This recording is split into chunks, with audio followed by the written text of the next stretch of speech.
പണ്ട് ഞാൻ തൊടിയക്കളവ് സ്കൂളിൽ 2ാം ക്ലാസ് പഠിക്കുന്ന സമയത്ത് സ്കൂളിൽ ഓണാഘോഷത്തിൻ്റെ ഭാഗമായി ഞങ്ങളുടെ ക്ലാസ്സിൽ ഒരു ഊഞ്ഞാൽ കെട്ടിത്തന്നു. സ്കൂളിലെ മുഴുവൻ കുട്ടികൾക്കും വേണ്ടിയായിരുന്നു ആ ഊഞ്ഞാൽ. ചുരുങ്ങിയ സമയം മാത്രമേ ഓരോ കുട്ടികൾക്കും അതിൽ ആടാൻ കഴിഞ്ഞുള്ളൂ. എനിക്ക് ആദ്യമായി ഊഞ്ഞാലിലാടിയിട്ട് ആശ തീർന്നിട്ടുണ്ടായില്ല. വീട്ടിൽ വന്ന് അമ്മേനോട് ഞാൻ വാശി പിടിച്ച് പറഞ്ഞ് ഊഞ്ഞാൽ കെട്ടിത്താന്ന്. അമ്മ ഒന്നും രണ്ടും പറഞ്ഞ് അങ്ങ് ഒഴിഞ്ഞു മാറി.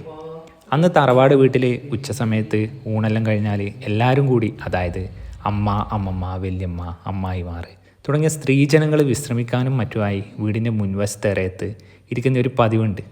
ഈ സമയത്ത് ഞാൻ എൻ്റെ മാമൻ്റെ മകൻ അബി, അവൻ എന്നെക്കാളും 2 വയസ്സ് ഇളയതാണ്, അവനെയും കൂട്ടി വീടിൻ്റെ പുറകുവശത്ത് മുന്നിലെ പോലെ തന്നെ വീതി കൂടി അറിയുണ്ടായിരുന്നു. അവിടെ സ്റ്റൂൾ വെച്ച് മറ്റൊരു പ്ലാസ്റ്റിക് കയർ എടുത്ത് കൊണ്ടുവന്ന് എനിക്ക് ആവും പോലെ ഒരു കുരുക്കിട്ട് എങ്ങനെ അതിലാടണം എന്ന ഒറ്റ ചിന്തയിൽ ആ കുരുക്കിൽ തലയെടുത്തിട്ട് സ്റ്റൂള് ഞാൻ കാലുകൊണ്ടങ്ങ് തട്ടി മാറ്റി. ആ കയറ്